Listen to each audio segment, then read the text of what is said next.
Décidément, vous et moi, nous n'allons plus nous quitter puisque aussitôt une news terminée, celle de l'annonce de Ducati avec ses nouvelles Multistrada et Diavel V4 RS, que nous enchaînons directement avec une alerte news les amis, puisque Honda, le plus grand constructeur de motos au monde, vient de révéler de nouvelles informations sur une moto dont on avait parlé il y a encore quelques jours, un concept connu sous le nom de EV Fun, à savoir la première moto électrique du constructeur Hellé.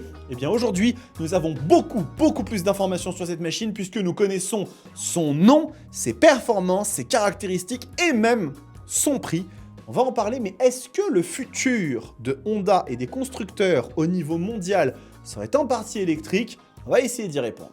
Bonjour à toutes et à tous, j'espère que vous allez bien. On se retrouve pour une nouvelle édition Alerte News de Moto Bistro, une émission qui est consacrée, si vous ne l'avez pas encore remarqué, à l'actualité du monde de la moto. Et cette actualité, dans les prochaines semaines, va être absolument trépidante puisque nous sommes en train de nous approcher de l'EICMA 2025. Vous savez, le plus grand rendez-vous de moto au monde. C'est le plus grand salon, il n'y a pas à aller chercher aux États-Unis ou qu'en sais-je. C'est en Italie que ça se passe, à Milan.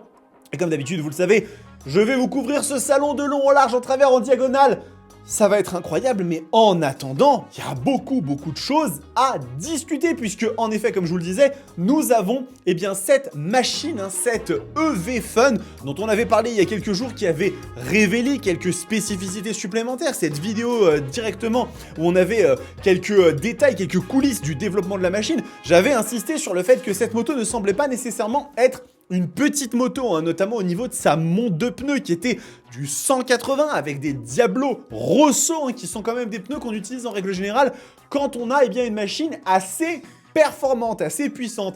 Eh bien écoutez, on va tout de suite en savoir beaucoup plus puisque voici le communiqué de presse que Honda vient de dévoiler avec les premières images de la machine. J'ai quelques autres photos aussi à vous montrer et donc le nom, date de production et caractéristiques principales de la première moto électrique de Honda sont confirmées. Alors, la machine va s'appeler la WN7. Pourquoi WN7? Pourquoi ces acronymes? Eh bien, W pour Wind, qui signifie du coup le vent, puisque la machine ne fera pas de bruit, c'est une moto électrique forcément, donc on appréciera le contact direct avec la nature. N pour le Naked, qui signifie le roadster, c'est une machine décarénée. Et puis le 7 pour la catégorie de puissance. Alors qu'est-ce qu'on sait sur la moto? Déjà, il y a des choses qui sont intéressantes concernant la batterie et la recharge, puisqu'elle est proposée avec plusieurs solutions optionnelles qui permettent de gérer facilement le processus de charge, mais Honda s'est concentré sur une connectique de type CCS2 qui va permettre de faire un 20 à 80% de charge en juste 30 minutes. Ce qui donne quand même à la machine une certaine qualité à ce niveau-là. Une charge complète à 100% sera possible en moins de 3 heures grâce à un système domestique de 6 kW. 6 kW, c'est un petit peu les systèmes qu'on retrouve partout quand on peut avoir ce genre de choses. C'est une moto qui est donnée pour 130 km d'autonomie. Alors, 130 km d'autonomie, je sais ce que vous allez vous dire, c'est pas énorme. Et en effet, il y a énormément de situations et de cas de figure pour lesquels une moto électrique n'est pas adaptée. Typiquement, les personnes qui veulent partir en road trip et faire 300 ou 350 km sans s'arrêter, ce n'est pas possible, effectivement, d'envisager ça avec une moto électrique à l'heure actuelle. Peut-être que dans le futur, ce sera quelque chose qui sera envisageable, mais aujourd'hui, les motos électriques sont utilisables et utilisées dans certains cas de figure. Typiquement dans le mien, je pourrais tout à fait m'en contenter. Je ne fais pas véritablement de trajets qui font plus de 130 km dans une journée, ou alors si je dois faire une recharge, m'arrêter à une station, ce n'est pas un souci pour moi, mais je comprends qu'il y en ait beaucoup parmi vous qui ne soient pas dans ce cas de figure. Et ensuite, continuons quand même, parce que avec un poids de seulement 217 kg, ça commence à être quand même un poids relativement acceptable pour une moto électrique. Oui, c'est sûr et certain que, en règle générale, sur les équivalents de puissance qu'on va avoir sur ces motos-là, on serait un peu plus aux alentours des 200 kg, mais ça commence à être quand même pas mal. Une motorisation de 18 kW à refroidissement liquide qui délivre une puissance proche de celle d'un Roadster 600 cc à moteur thermique. Alors, faut voir ce qu'ils ont utilisé comme référence, parce que dans les Roadster 600 cc, vous pouvez avoir des machines type Kawasaki Z650, c'est pas lui faire injure, mais la Z650, c'est une moto qui fait 68 chevaux. Et vous avez aussi, dans la même catégorie à peu près, une CB650R qui en fait 95. Là, il y a quand même un petit truc à creuser.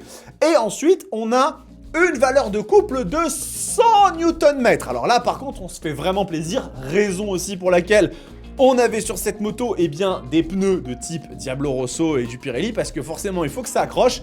Elle est conçue pour offrir des performances particulièrement excitantes, quel que soit le permis moto obtenu, puisqu'elle sera également proposée en version A1.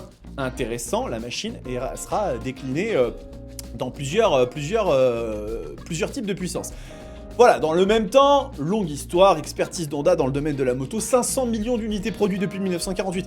Ils n'ont pas chômé, et bien évidemment les caractéristiques techniques complètes ainsi que les détails de la WN7 seront communiqués à l'occasion du prochain salon EICMA à partir du 4 novembre prochain. Je vous ai dit, j'y serai, avec un écran TFT 5 pouces, éclairage à LED, système de connectivité RoadSync et doté de menus spécifiques à sa motorisation électrique. Alors, il y a beaucoup de choses qui sont très très intéressantes et il y a un aspect spécifique que nous n'avons pas vu encore, concerne le prix de la machine, et pour ça il faut aller sur Media Connect, qui est une sorte de média qui relaie un petit peu aussi les informations de Honda.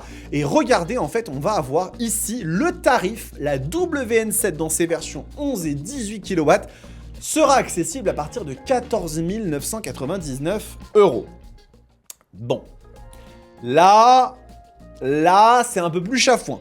Là, je vous l'accorde, c'est un petit peu plus chafouin parce que 15 000 €, c'est le tarif d'une moto quand même avec des performances bien plus élevées. On est d'accord, à 15 000 €, vous avez la possibilité de vous payer une GSX S1000, une CB 1000R chez Honda, c'est aussi à peu près à ce tarif-là. Donc c'est sûr et certain que on continue à avoir les mêmes défis au niveau de l'électrique, c'est-à-dire que ce sont des motos qui coûtent très cher à produire et du coup à vendre. C'est quelque chose qui est inévitable et inexorable. Alors, j'ai quand même quelques petites photos à vous montrer. Donc ça, c'était à l'EICMA 2024 quand le concept avait été montré. On voit des personnes de chez Honda qui sont dessus. Là, c'était les premières petites photos qu'on avait un petit peu du modèle camo, le prototype. Donc aussi très anguleux. Voilà, on avait quand même cette impression d'une machine qui ne voulait pas juste être un outil fonctionnel. On avait quand même des lignes qui avaient l'air sympa. Et là, encore une fois, petite vue rapprochée de la moto. Et là, vous avez du coup la version finale. C'est particulier. D'un côté, je vous cache pas qu'on voit quand même l'attention aux finitions. On sent que la machine est quand même bien finie. Les matériaux ont l'air très bons. Il y a un petit détail que j'ai trouvé assez drôle, c'est que si vous regardez ici, eh bien en fait, c'est pas du métal, ça a l'air d'être du plastique transparent. Donc ils ont mis une espèce d'aileron pour lui donner peut-être un côté un petit peu futuriste à la machine. L'association du noir, du doré un peu beige, avec le gris, lui va bien. On a un petit monobras qui donne aussi un petit côté premium à la machine. Les rétroviseurs ont l'air d'être plutôt quali. On voit qu'au niveau des équipements, on a une belle fourche inversée et trio radionicine. Donc ça là-dessus, ça ne rigole pas. Et du coup, si on avance un petit peu là, on a un autre coloris beaucoup plus sobre. Et franchement, j'ai un peu plus de mal, je vais pas vous le cacher. Petite vue comme ça, on a aussi l'écran, et là on voit à cet endroit-là, l'endroit où on va pouvoir connecter la prise, puisqu'on a une batterie sur cette machine-là.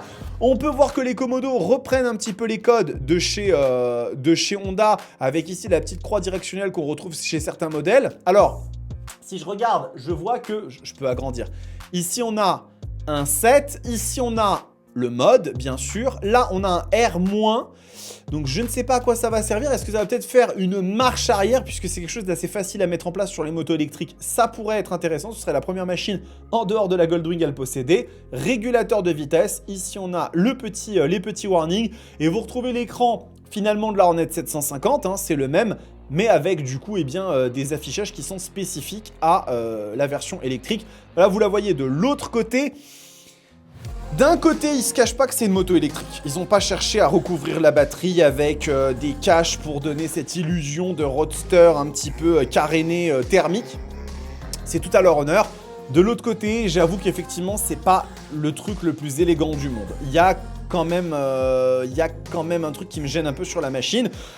Au niveau de la face avant, on est sur quelque chose qui est résolument MT-09-esque dans l'esprit. Il y a vraiment ce côté cyclope qui ressort.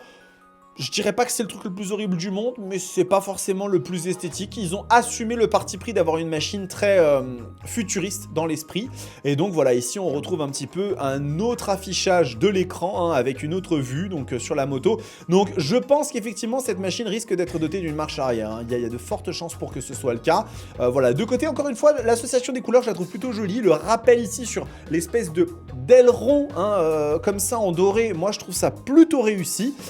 Et puis voilà, vous avez un petit peu tous les détails des machines. Alors, ça va être très intéressant de voir comment cette moto va être reçue parce que c'est quand même la première entrée dans le monde de l'électrique sur des machines, on va dire, plus aptes à rouler dans diverses circonstances que fait un constructeur japonais, un gros constructeur, puisque sans parler de Harley-Davidson avec la fameuse Livewire, ça a engendré un pataquès, ils se sont séparés de la marque, etc. Machin, enfin, vraiment une histoire de ouf.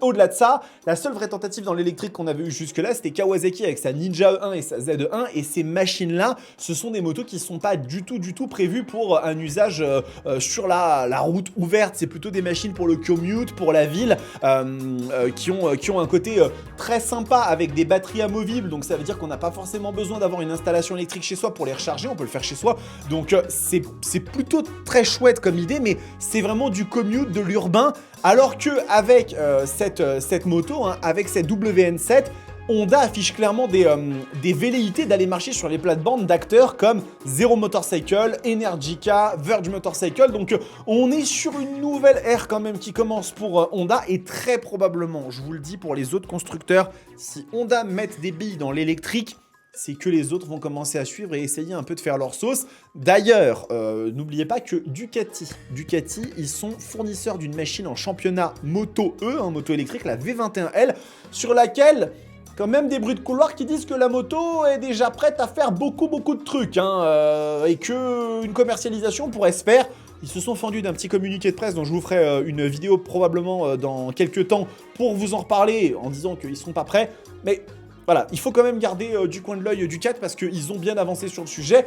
Donc voilà, dites-moi un petit peu ce que vous pensez de cette WN7 dans les commentaires, toujours respectueusement, vous savez comment ça fonctionne. Est-ce que vous la trouvez attirante, atypique? Est-ce que vous la trouvez un petit peu trop électrique, hein, vous me direz, mais en tout cas, je suis vraiment super curieux de la voir à l'ECMA, de vous la présenter, et bien évidemment, ça fera partie des trucs que je vous couvrirai, et abonnez-vous à cette chaîne. Abonnez-vous à cette chaîne, c'est la meilleure chose que vous puissiez faire. Là, en termes d'investissement de temps, le meilleur truc que vous puissiez faire, c'est de vous abonner à la Roadsters TV, activer votre cloche de notification.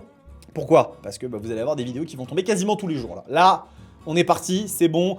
Tous les acteurs commencent à se mettre en place, donc il va y avoir des trucs très intéressants. Donc restez bien à l'écoute les amis. Et en attendant, prenez soin de vous, kiffez vos bécanes. Ciao!